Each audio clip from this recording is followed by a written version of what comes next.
Shalom, selamat pagi untuk semua saudaraku. Selamat pagi untuk teman-teman sepelayanan yang ada di ruangan ini.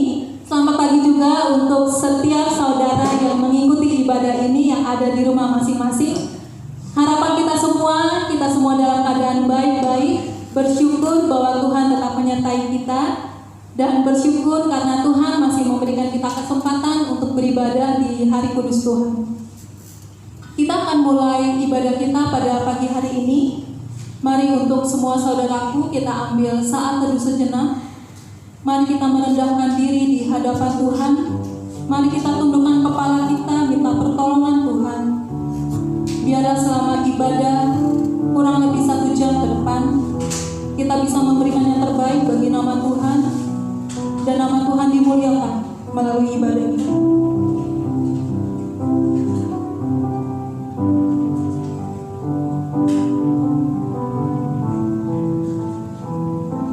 Pemazmur mengatakan, "Aku mau bersyukur kepada Tuhan dengan segenap hatiku.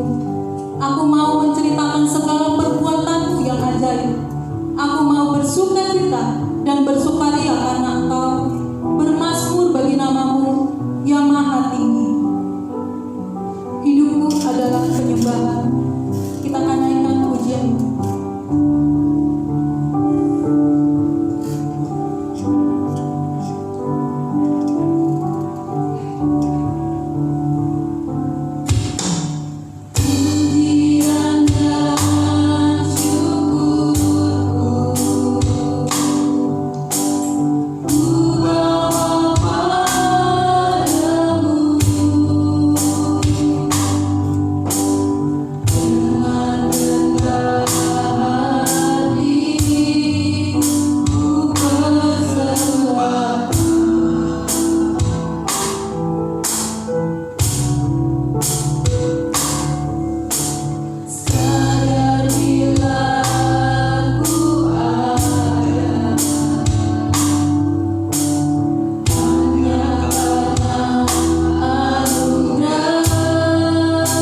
kami menjadi seperti Engkau ya Tuhan Yesus.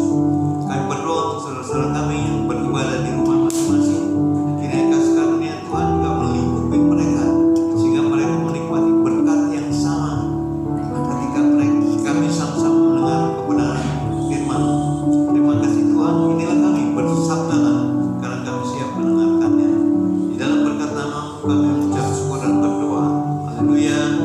Amin. Bapak Ibu serta saudara-saudara sekalian yang dikasihi oleh Tuhan Yesus Kristus, judul khotbah saya pada saat ini adalah berpikir seperti seorang pelayan. Berpikir seperti seorang pelayan. Yang terambil dari Filipi pasal yang kedua ayat yang kelima sampai ayat yang ke-8. Saudara-saudaraku, untuk menjadi seorang pelayan atau hamba dibutuhkan perubahan mental. Sekali lagi, untuk menjadi seorang pelayan atau hamba dibutuhkan perubahan mental. Satu perubahan dalam sikap, ya, satu perubahan dalam sikap. Allah selalu lebih tertarik pada mengapa kita mengerjakan sesuatu, bukan pada apa yang kita kerjakan. Apa yang kita kerjakan adalah seperti misalnya jadi WL. Kita sedang mengerjakan menjadi WL. Tapi seorang hamba berpikir berbeda. Dia akan, mengapa saya harus menjadi WL? Itu ada kemauan di dalamnya dan ada kerinduan untuk senantiasa berjumpa dengan Tuhan. Nah, jadi saudara-saudara yang dikasihi oleh Tuhan Yesus Kristus, kenapa kita harus memiliki pikiran seperti pelayan? Saya ingin mengajak saudara-saudara melihat di kertas acara yang ada pada saudara. Raja Amazia kehilangan perkenanan Tuhan. Raja Amazia kehilangan perkenanan Tuhan. Dari 2 Tawarin 25 ayat yang kedua berkata begini, ia melakukan apa yang benar di mata Tuhan, hanya tidak dengan sungguh segenap hati. Perhatikan, Amazia kehilangan perkenanan Tuhan. Karena apa? Sebetulnya dia melakukan apa yang benar di mata Tuhan, hanya tidak dengan segenap hati. Jadi walaupun kita jadi WL, pemain musik, semua orang bisa lakukan itu. Artinya yang punya kemampuan bermain musik bisa lakukan itu tanpa hati yang sungguh-sungguh. Tapi kalau seorang pelayan, saya menjadi WL karena saya hambanya Tuhan. Saya harus memberikan yang terbaik kepada Tuhan. Baik, mari kita lihat dari Filipi pasal yang kedua ayat ke-5 sampai dengan ayat yang ke-8. Hendaklah dan jangan tiap-tiap ayat yang keempat, dan janganlah tiap-tiap orang hanya memperhatikan kepentingannya sendiri, tetapi kepentingan orang lain juga. Hendaklah kamu dalam hidupmu bersama menaruh pikiran dan perasaan yang terdapat juga dalam Kristus Yesus, yang walaupun dalam rupa Allah tidak menganggap kesetaraannya dengan Allah sebagai milik yang harus dipertahankan, melainkan telah mengosongkan dirinya sendiri dan mengambil rupa seorang hamba dan menjadi sama dengan manusia. Dan dalam keadaan sebagai manusia, ia telah merendahkan dirinya dan taat sampai mati, bahkan sampai mati di kayu salib. Itulah sebabnya ayat yang 9, Allah sangat meninggikan dia dan mengaruniakan kepadanya nama di atas segala nama. Jadi saudara-saudaraku yang dikasihi oleh Tuhan Yesus, sebagai orang-orang yang sudah dipilih oleh Tuhan, sebagai orang-orang yang sudah menjadi milik Tuhan, ada satu perkara yang harus kita lakukan, bahwa kita harus mengerti bahwa yang menjadi Tuhan kita adalah Tuhan, ya. Yang menguasai hidup kita adalah Tuhan Yesus.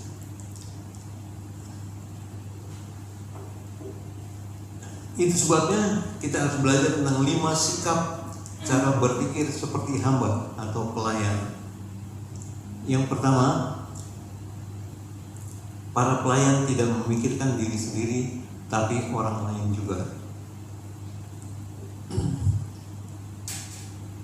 Di firman Tuhan katakan, janganlah tiap-tiap orang hanya memperhatikan kepentingan sendiri, tapi orang lain juga. Mari kita lihat teladan Tuhan Yesus. Di dalam Filipi 2 ayat yang ke-6 dan yang ke-7 mengatakan begini, yang walaupun dalam rupa Allah tidak menganggap kesetaraan dengan Allah itu sebagai milik yang harus dipertahankan. Ya, sekali lagi, hendaklah kamu dalam hidupmu bersama-sama menaruh pikiran dan perasaan yang terdapat juga dalam Kristus Yesus, yang walaupun dalam rupa Allah tidak menganggap kesetaraannya dengan Allah itu sebagai milik yang harus dipertahankan, melainkan telah mengosongkan dirinya sendiri dan mengambil rupa seorang hamba dan menjadi sama dengan manusia. Jadi dibutuhkan kerendahan hati untuk menyangkal diri. Kita dapat mengukur hati pelayan di dalam diri kita ketika kita merespon seseorang yang menganggap kita pelayan. Pernah pada suatu saat saya menghadiri satu pernikahan, terus ada bapak-bapak yang pokoknya rapi segala macam pakai dasi. Rupanya dia juga yang tamu daripada keluarga daripada pengantin. Saya sedang berdiri, saya sendiri, tidak dengan istri saya. Saya sedang berdiri gini, kalau dia, Pak, tolong angkat ini ke sana. Kalau saya tidak tahu persis bahwa saya adalah seorang pelayan, saya akan enak aja, memang siapa dulu gitu. Terus akhirnya saya angkat itu, dan setelah kegiatan pernikahan itu berjalan, tahu-tahu ada seorang bapak yang memperkenalkan saya dengan si bapak yang nyuruh saya angkat kursi tadi. Ini pendeta. Akhirnya dia malu. Nah, jadi saudara-saudaraku, bagaimana respon kita ketika saudara sebagai orang yang sebetulnya terhormat, yang dihormati, tetapi saudara dianggap pada waktu itu sebagai pelayan? Apakah kita ada kerelaan? Apakah ada perasaan menerima situasi itu, atau saudara marah? Nah, kalau kita mau mengukur bahwa diri kita nggak marah, kalau kita nggak marah, itu berarti kita memiliki hati seorang pelayan. Yang kedua, mari kita lihat. Maaf, ini agak error. Baik, yang kedua, yang pertama tadi para pelayan tidak memikirkan diri sendiri, tetapi orang lain juga. Dan yang kedua, bentar, kita sesuaikan.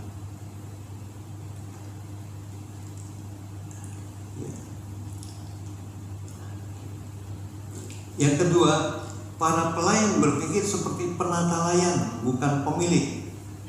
Penata layan adalah orang yang dipercayakan sesuatu, ya, orang yang dipercayakan untuk mengelola harta atau sesuatu yang berharga. Contoh, Yusuf ketika dijual oleh kakaknya ke orang Mesir, dia menjadi tawanan di Mesir. Karena dia seorang tawanan, terus Potifar, kepala rumah tangga istana, dia mengangkat Yusuf untuk menolong dia. Dan apa yang terjadi, kita udah tahu ceritanya bagaimana dia digoda oleh istrinya Potifar sampai akhirnya dia dilaporkan, dia dipenjara. Nah, karena kepala penjara melihat kelakuan Yusuf baik, ya, kelakuan Yusuf baik, tutur katanya juga lembut, ya. Terus apa? Kepala penjara itu mengangkat Yusuf untuk mengurusi penjara, orang-orang maupun administrasi, semua diserahkan kepada Yusuf. Dan sampai akhirnya Raja Fir'aun mendengar tentang Yusuf. Akhirnya apa? Yusuf diangkat untuk diberi kepercayaan untuk memerintah seluruh bangsanya kepada Yusuf.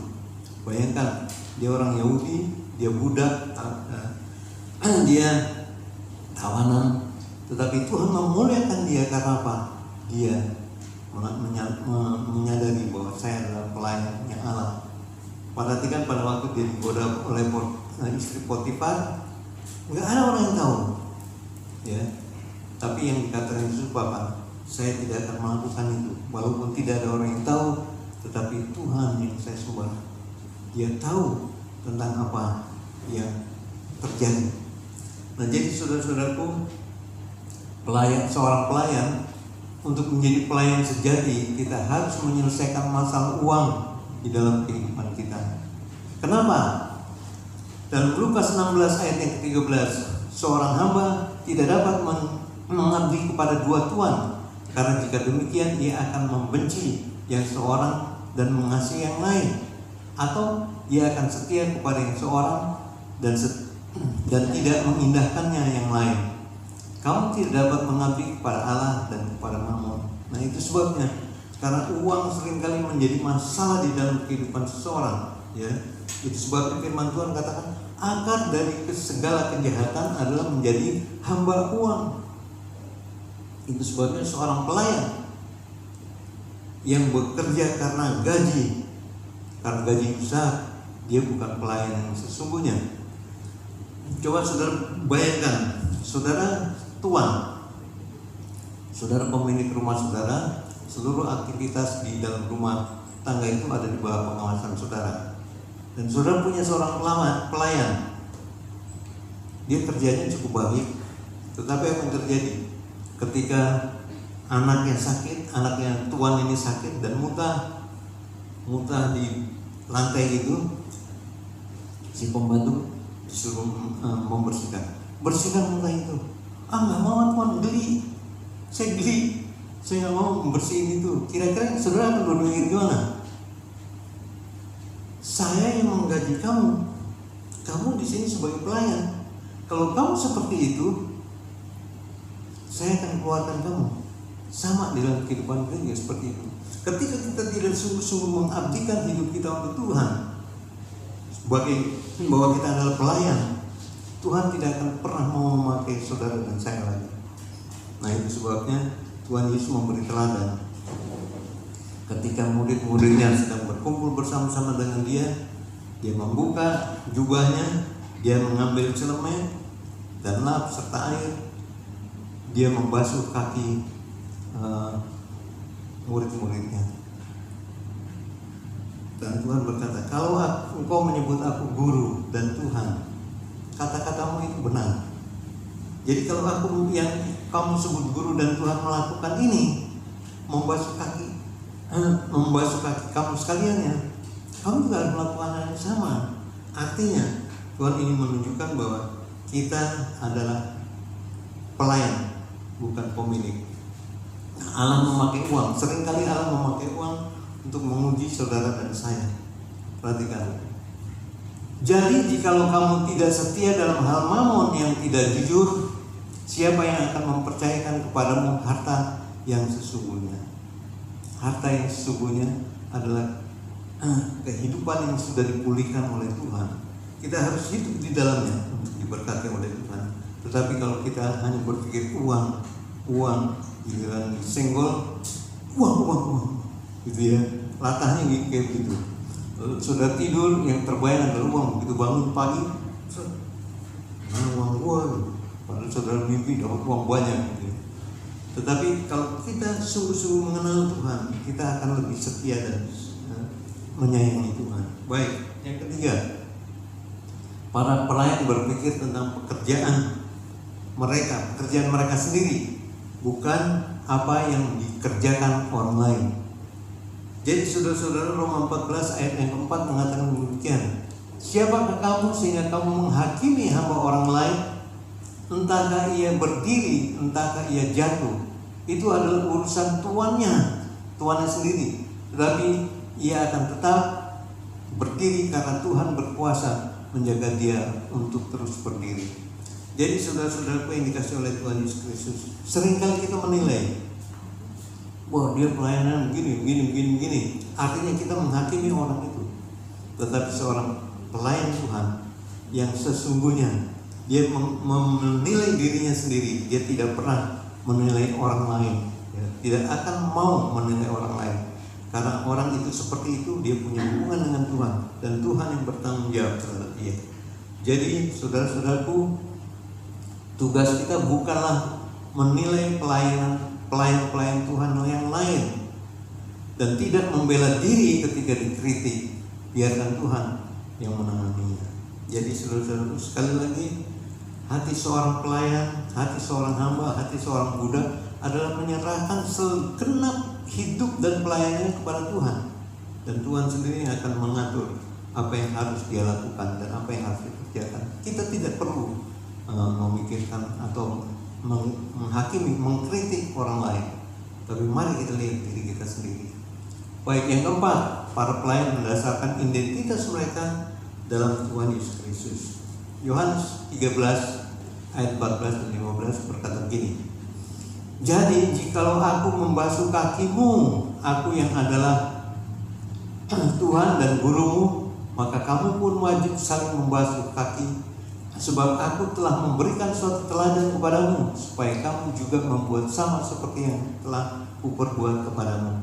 Jadi Tuhan menghendaki agar kita saling melayani satu dengan lainnya, menerima pekerjaan yang orang-orang anggap tidak pantas. Ya. Yang kelima, para pelayan memikirkan bahwa pelayanan sebagai sebuah kesempatan, bukan kewajiban. Ayat yang ke-26 dari Yohanes pasal 12. Barang siapa melayani aku, ia harus mengikut aku. Dan di mana aku berada, di situ pun pelayan-pelayanku akan berada. Barang siapa melayani Bapakku, melayani aku, ia akan dihormati oleh Bapa. Jadi saudara-saudaraku yang dikasih oleh Tuhan, pelayanan bukanlah satu beban, tapi satu kehormatan. Karena siapa yang melayani Tuhan, dia akan dihormati oleh Bapa. Dan pelayanan kita tidak akan dilupakan oleh Tuhan.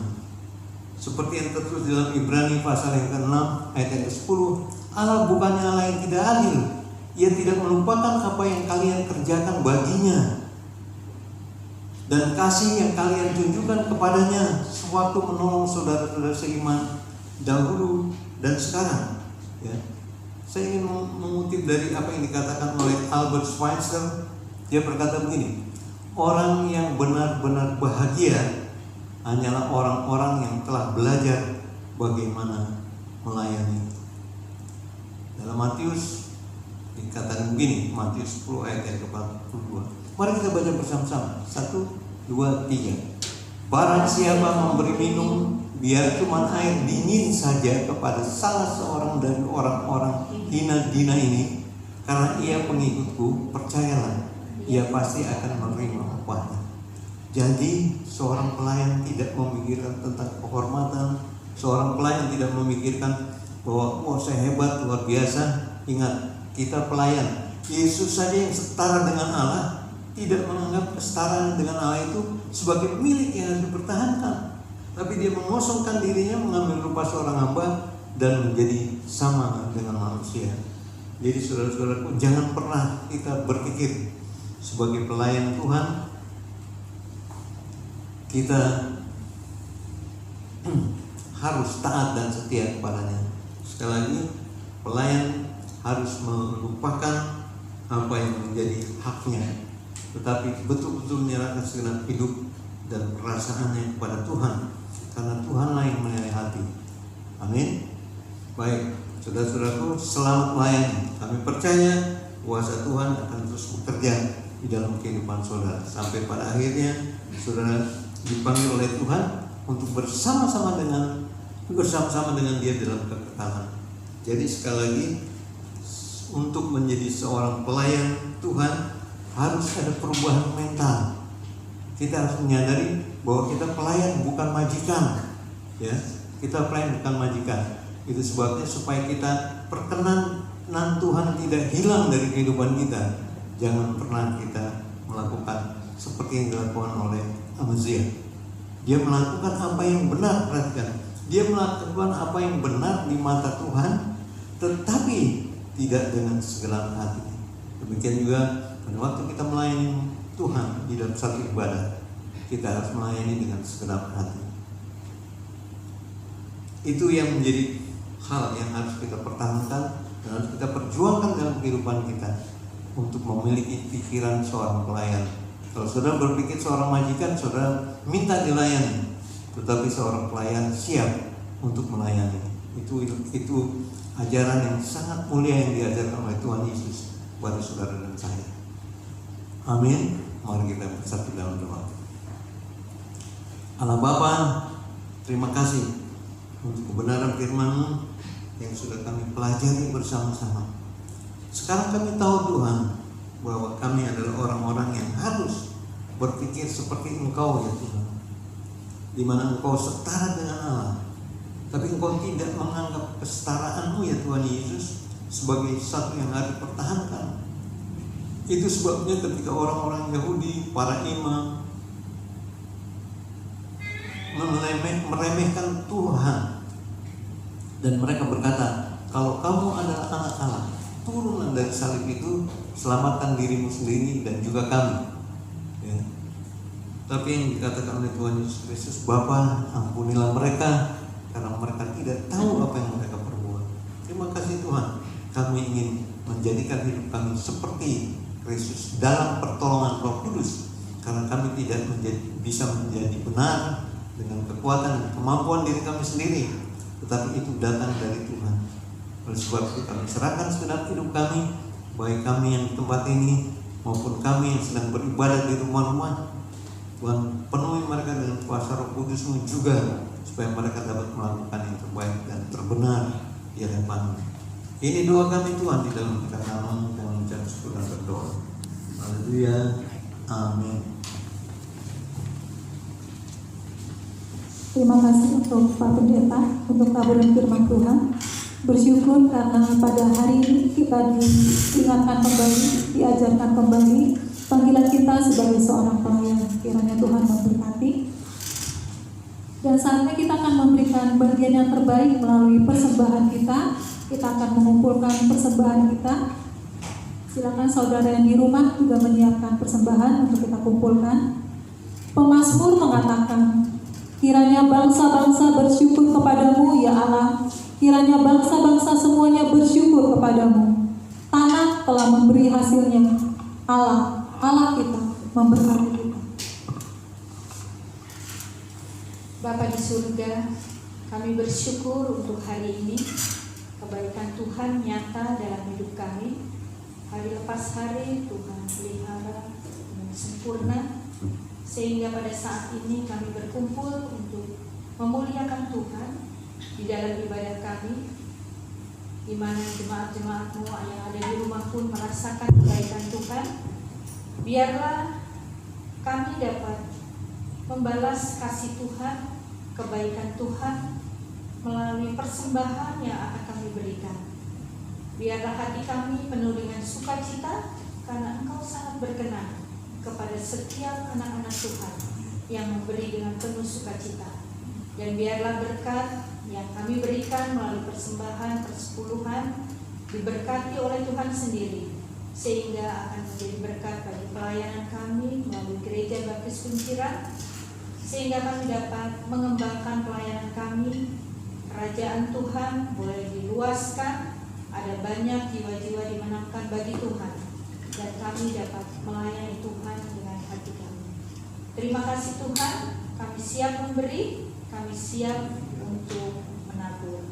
Terpujilah Engkau Bapa, hanya dalam nama Tuhan Yesus kami berdoa. Haleluya. Amin.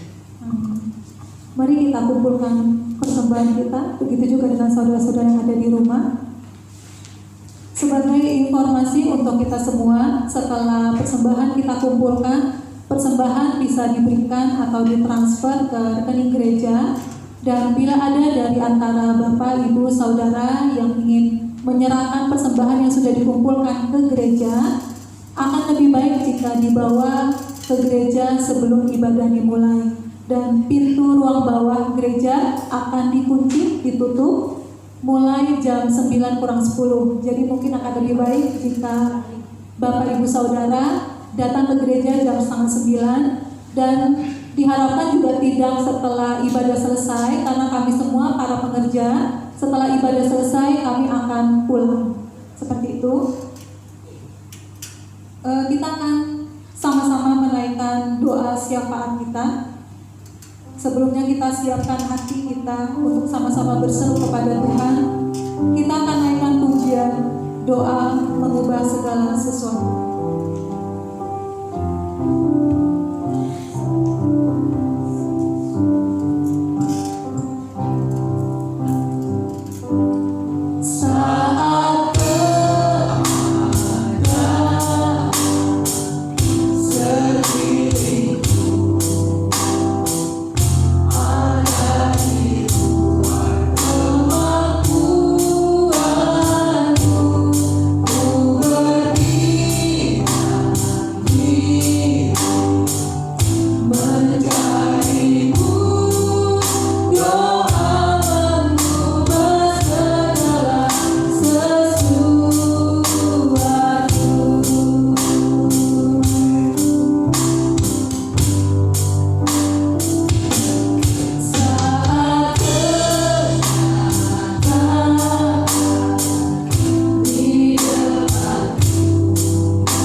para perawat dan para medis serta sukarelawan yang siap membantu untuk menangani masalah COVID ini. Di mana-mana kami melihat ada berita orang yang positif kena virus ini, dan juga ada orang yang sudah meninggal karena virus ini. Baik itu dokter sendiri, para perawat sendiri, bahkan para sukarelawan juga. Itu sebabnya berikanlah kepada kami Tuhan kedisiplinan untuk mematuhi apa yang sudah diatur oleh pemerintah. Kami juga berdoa untuk jalannya ekonomi di Indonesia ini, di negara kami ini, walaupun ada masalah COVID-19 ini, di mana tempat-tempat usaha, tempat-tempat berniaga ditutup atau harus mengalami hal-hal yang sangat ketat, sehingga perekonomian agak terganggu. Tapi kami percaya Tuhan, karena bangsa ini ada untuk Tuhan. Itu sebabnya kami percaya juga bahwa kuasa-Mu sedang bekerja membantu pemerintah kami untuk mengatasi segala macam perkara, baik masalah ekonomi, kesehatan, dan lain-lain. Itu sebabnya berikan kesehatan yang baik kepada Presiden kami, Pak Jokowi, juga Wakil Presiden, bahkan setiap menteri, jajaran menteri, dan usaha-usaha, badan usaha milik negara atau yang bergerak di bidang swasta. Kami doakan supaya semuanya dapat berjalan seturut dengan apa yang menjadi kehendak Tuhan. Oleh karena itu kami percayakan pemerintahan kami ke dalam tangan kasih karunia-Mu. Kami juga berdoa untuk pelayanan gereja-Mu tempat ini, ya Tuhan. Kami ingin memberikan yang terbaik kepada-Mu, tapi kami juga harus memperhatikan orang-orang yang ada di sekitar kami, tetangga-tetangga ruko ini. Berkati mereka, berkati usaha mereka, dan juga berkati apa yang mereka lakukan, sehingga tetap dapat berjalan dengan baik dan tidak ada gangguan antara kami dengan mereka. Kami juga berdoa untuk setiap surat-surat yang saat ini sedang diurus. Kami percaya Tuhan, tanpa Tuhan ikut campur tangan, hal ini mustahil dapat terjadi. Tapi kami percaya bahwa kuasa-Mu akan terus bertambah-tambah di dalam kehidupan pelayanan gereja tempat ini. Terima kasih Tuhan, terima kasih. Kami terus berdoa untuk saudara-saudara kami yang saat ini sedang mengalami sakit apapun mereka. Kami percaya Tuhan sanggup menolong mereka, baik yang sudah tahunan atau sakit yang baru-baru terjadi dalam kehidupan mereka. Tapi kami percaya Tuhan melawati mereka, Tuhan akan menjamah mereka. Kami juga teringat tentang ibu-ibu, Bu Lydia, Bu Wahab, dan Bu Huta Barat, serta Ibu Sitorus. Kami juga percaya bahwa Tuhan menjamah mereka, Tuhan menyembuhkan mereka. Demikian juga dengan setiap anak-anakku yang lain yang mungkin tidak disebutkan, tapi nama Tuhan dimuliakan dalam kehidupan mereka. Tuhan juga akan menjamah mereka. Terima kasih Tuhan. Beberapa saat yang lalu kami juga berdoa untuk Jemima yang merayakan ulang tahun. Biarlah kasih karunia Tuhan menyertai dan memberkati, sehingga anak ini boleh bertumbuh menjadi dewasa di dalam takut akan Tuhan. Terima kasih Bapa, terima kasih Tuhan. Pada akhirnya kami ingin mengangkat segala pergumulan kami masing-masing Tuhan, baik masalah ekonomi maupun masalah anak sekolah yang kemungkinan akan ditunda sampai dengan Januari 2021, sehingga anak-anak belajar secara online. Ini menjadi masalah baru Tuhan, karena banyak orang tua, terutama yang di pedesaan-pedesaan, yang tidak memiliki handphone yang memadai untuk bisa menerima pengajaran online itu. Kasihanilah mereka Tuhan. Tapi kami percaya Tuhan akan menolong seluruh rakyat di Indonesia ini untuk menjadi lebih baik. Terima kasih Bapak, terima kasih Tuhan. Pada akhirnya saudara-saudaraku yang dikasihi oleh Tuhan Yesus Kristus, mari kita terima berkat dari Tuhan. Pertolongan ada pada Tuhan, kasih karunia ada pada Tuhan, damai sejahtera juga ada pada Tuhan. Pimpinan penyertaan, kuasa Roh Kudus juga datang dari Tuhan. Itu sebab kami serahkan segenap jemaat-Mu, baik yang di sini maupun yang di rumah masing-masing. Kiranya kasih karunia Tuhan menyertai dan memberkati mereka sekalian. Terima kasih Bapa, di dalam berkat nama Tuhan Yesus kami mengucap syukur dan berdoa. Amin.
sengaja punya siapa dong?